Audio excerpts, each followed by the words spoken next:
Pessoal, tudo bem? Vamos continuar então com um vídeo das pessoas tirando dúvidas sobre preparo de alimentos com o chefe Rodrigo Berger, ok? Vamos para mais uma pergunta então que a gente respondeu lá naquela live do dia 8 de abril, tá? Eu não gosto de manjericão. Como substituir no pesto? O molho pesto clássico é feito de manjericão, certo? O molho clássico vai manjericão, azeite, parmesão. Quer dizer, o clássico vai pecorino, mas aqui a gente utiliza muito Então parmesão. A gente já trocou, né? O pecorino pelo parmesão. A oleaginosa, que a original é o pinhole. Que a gente também já trocou. Isso aí. Aqui usa o quê? Castanha, nozes, o que tiver em casa. E alho, né? Então, assim, a base dele é o manjericão. O manjericão tem um sabor forte, tem pessoas que são um pouco resistentes, mas hoje em dia dá pra mesclar, botar metade manjericão, metade salsinha, ou substituir, tira o manjericão, utiliza uma outra folha. A gente hoje faz pesto de rúcula, de coentro, enfim.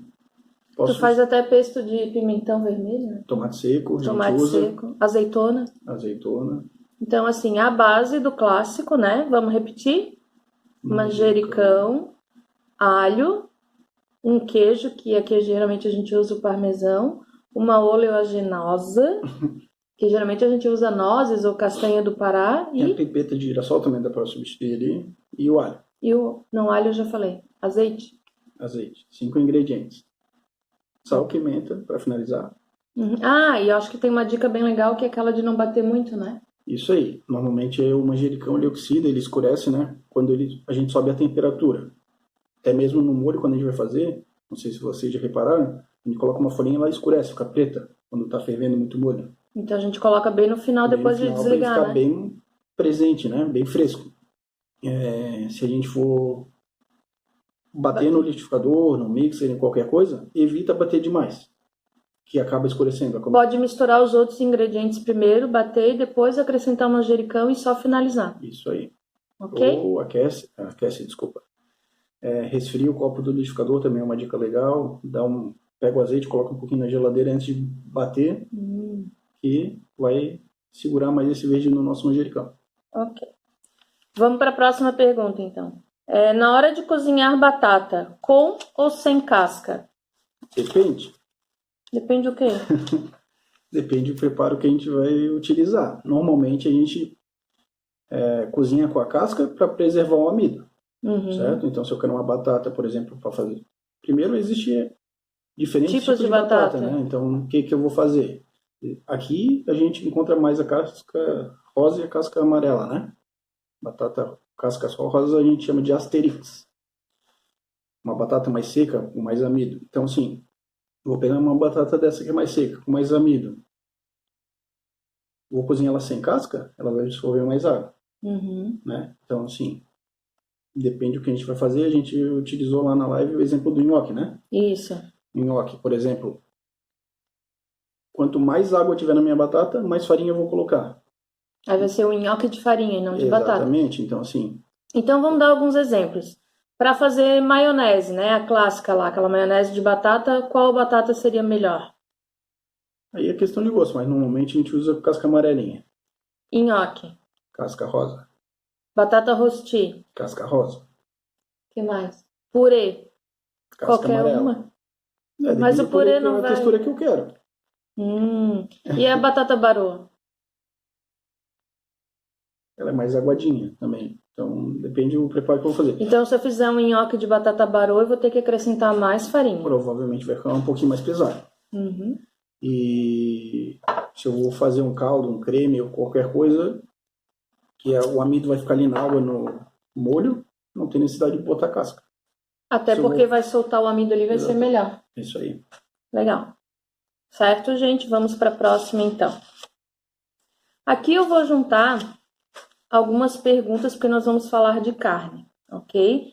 Então, uma pergunta era uma receita de hambúrguer, a outra, como fazer hambúrguer, e a outra é como fritar bife. Para não ficar aquela solinha de sapato. Então, acho que a gente já pode falar de carnes e aí até chegar no hambúrguer.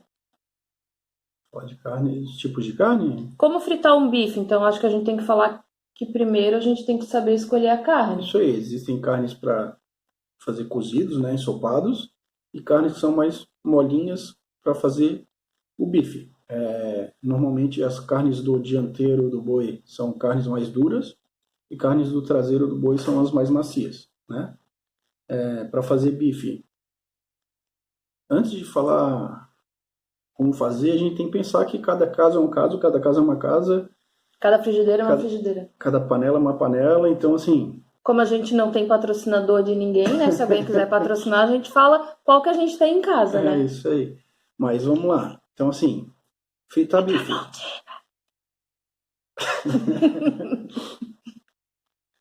Estamos abertos a negociações. Volta tudo.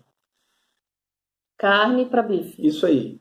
Antes de tudo, escolher a carne correta. Não adianta eu escolher uma carne para fazer cozido, né? Ou ensopado para fazer bife. Bem que hoje os frigoríficos já têm algumas raças mais nobres que eu consigo uma carne macia, do dianteiro também. Mas vamos falar assim de que a gente usa no dia a dia em casa, né? Não... Tá, então eu cheguei no açougue e pedi lá, porque eu não entendo, eu quero carne para bife. Isso aí. Aí o legal é pegar a carne inteira ou já pedir para o açougueiro cortar? Depende do material que tu tem em casa. Exatamente. Aqui em casa, normalmente eu trago inteira, mas por questão de praticidade, se eu já quero pedir uma carne cortada, não tem problema. Só evitem pedir para passar naquela máquina, né? Que antigamente a gente batia com martelinho para ficar mais macia. Fibras. Só que a gente está quebrando as fibras da carne. Então, assim, se eu quebro as fibras, eu posso pegar uma carne macia, uma carne dura, vou conseguir mastigar as duas. Ok, fiz o bife e agora eu vou fritar. Isso aí, frigideira muito quente, muito quente. Liga a frigideira e não coloca o óleo. Não deixa ela esquentar primeiro. Isso aí, deixa sair fumacinha da frigideira. Bife bem fininho, pessoal. Coloquei na frigideira, esquentei a frigideira, saiu fumaça, coloquei um fio de azeite, manteiga, enfim, o que eu vou utilizar. Coloco o bife, deixa 1 minutinho, vira o bife. Sem tá furar? Pronto.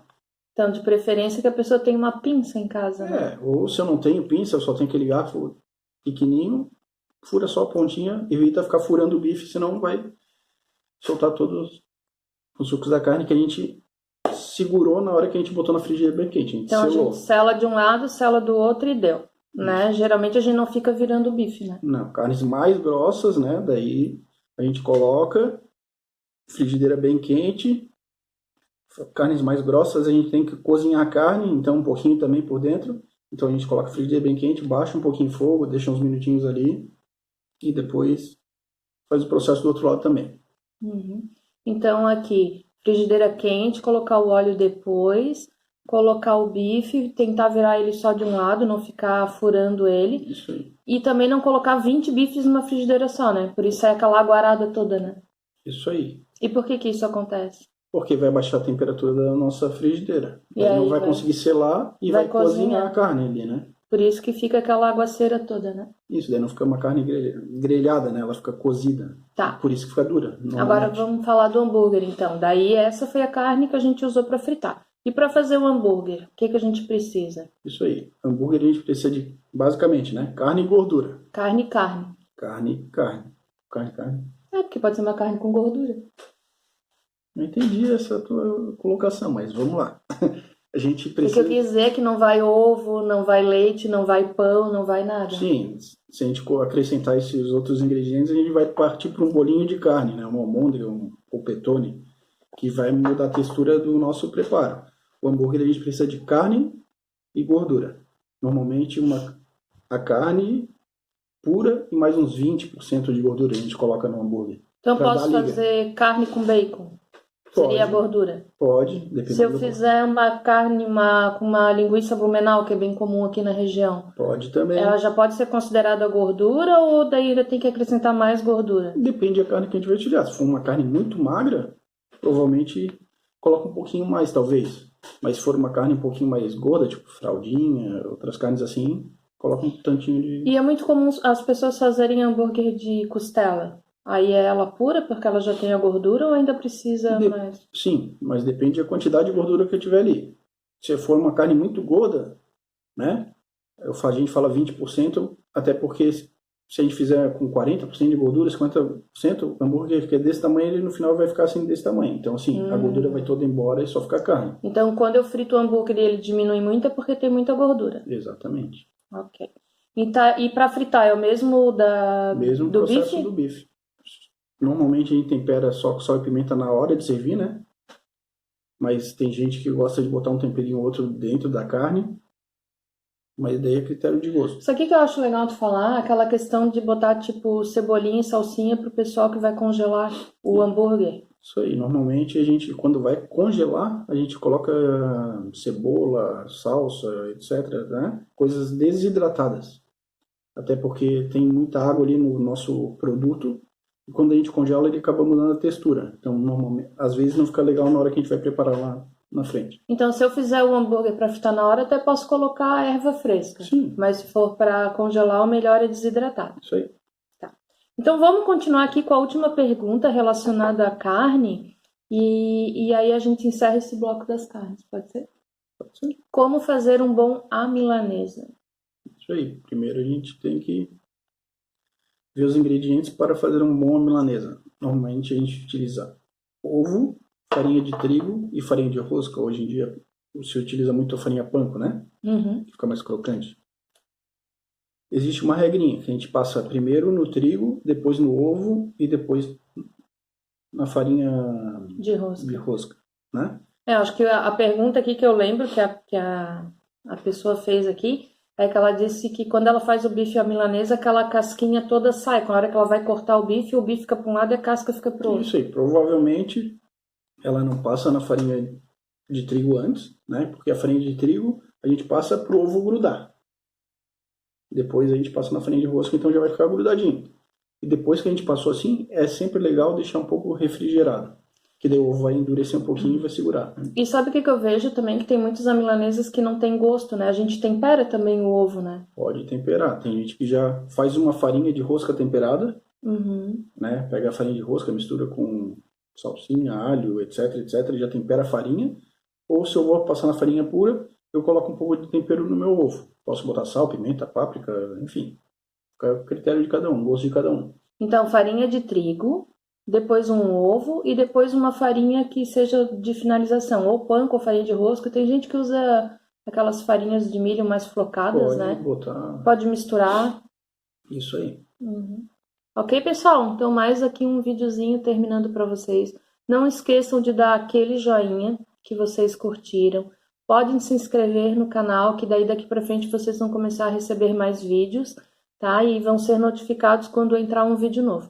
E qualquer dúvida, vocês podem chamar a gente aqui nos comentários do YouTube, ou pode também chamar a gente lá no direct do Instagram que a gente vai respondendo para vocês. Isso aí. Valeu? Tchau. Pessoal, tudo bem? Vamos continuar então com um vídeo das pessoas tirando dúvidas sobre preparo de alimentos com o chefe Rodrigo Bergler, ok? Vamos para mais uma pergunta então que a gente respondeu lá naquela live do dia 8 de abril, tá? Eu não gosto de manjericão. Como substituir no pesto? O molho pesto clássico é feito de manjericão, certo? O molho clássico vai manjericão, azeite, parmesão. Quer dizer, o clássico vai pecorino, mas aqui a gente utiliza muito parmesão. Então a gente já trocou, né? O pecorino pelo parmesão. A oleaginosa, que a original é o pinhole. Que a gente também já trocou. Isso aí. Aqui usa o quê? Castanha, nozes, o que tiver em casa. E alho, né? Então, assim, a base dele é o manjericão. O manjericão tem um sabor forte, tem pessoas que são um pouco resistentes, mas hoje em dia dá pra mesclar, botar metade manjericão, metade salsinha, ou substituir, tira o manjericão, utiliza uma outra folha. A gente hoje faz pesto de rúcula, de coentro, enfim. Tu faz até pesto de pimentão vermelho, né? Tomate seco, seco, azeitona.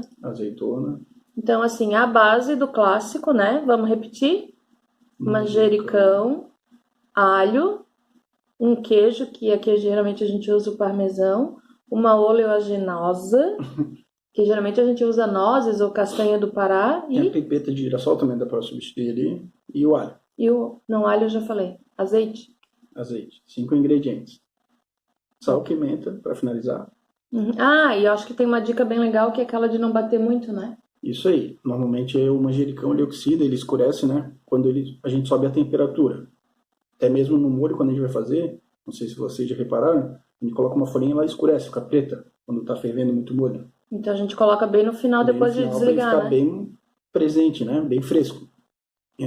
Se a gente for bater no liquidificador, no mixer, em qualquer coisa, evita bater demais, que acaba escurecendo. Pode misturar os outros ingredientes primeiro, bater e depois acrescentar o manjericão e só finalizar. Isso aí.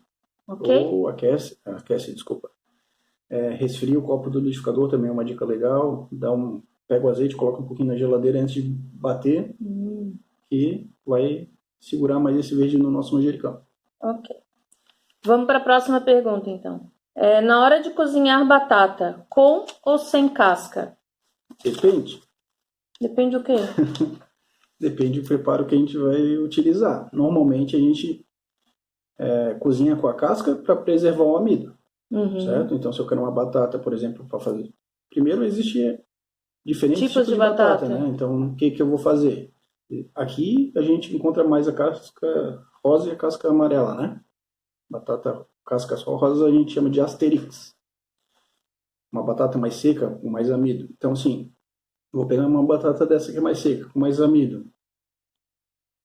Vou cozinhar ela sem casca, ela vai absorver mais água. Né? Então, assim, depende do que a gente vai fazer. A gente utilizou lá na live o exemplo do nhoque, né? Isso. Nhoque, por exemplo. Quanto mais água tiver na minha batata, mais farinha eu vou colocar. Aí vai ser o nhoque de farinha e não de batata. Exatamente, então assim... Então vamos dar alguns exemplos. Para fazer maionese, né? A clássica lá, aquela maionese de batata, qual batata seria melhor? Aí é questão de gosto, mas normalmente a gente usa casca amarelinha. Nhoque. Casca rosa. Batata rosti. Casca rosa. O que mais? Purê. Casca Qualquer amarela. uma. Mas o purê não vai... a textura que eu quero. E a batata baroa? Ela é mais aguadinha também. Então, depende do preparo que eu vou fazer. Então, se eu fizer um nhoque de batata baroa, eu vou ter que acrescentar mais farinha. Provavelmente vai ficar um pouquinho mais pesado. E se eu vou fazer um caldo, um creme ou qualquer coisa, que o amido vai ficar ali na água, no molho, não tem necessidade de botar casca. Até porque vai soltar o amido ali, vai ser melhor. Isso aí. Legal. Certo, gente? Vamos para a próxima, então. Aqui eu vou juntar algumas perguntas, porque nós vamos falar de carne, ok? Então, uma pergunta era uma receita de hambúrguer, a outra, como fazer hambúrguer, e a outra é como fritar bife, para não ficar aquela solinha de sapato. Então, acho que a gente já pode falar de carnes e aí até chegar no hambúrguer.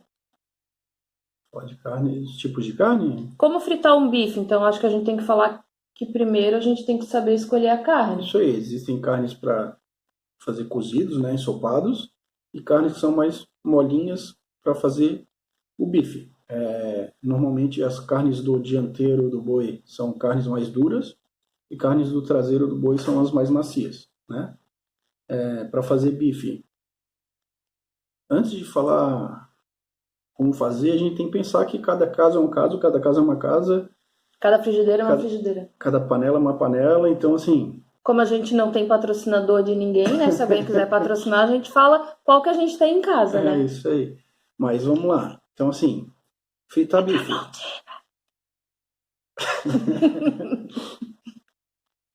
Estamos abertos a negociações. Volta tudo.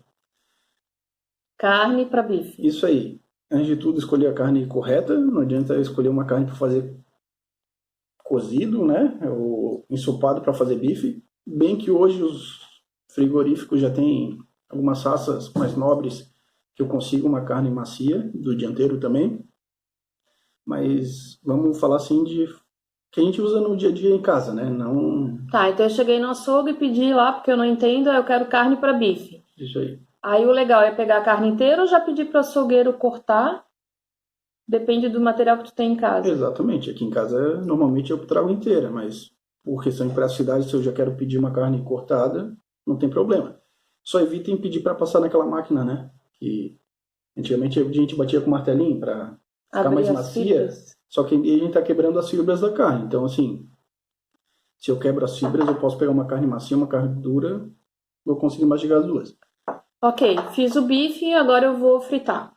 Isso aí, frigideira muito quente, muito quente. Liga a frigideira e não coloca o óleo. Não deixa ela esquentar primeiro. Isso aí, deixa sair fumacinha da frigideira. bife bem fininho, pessoal.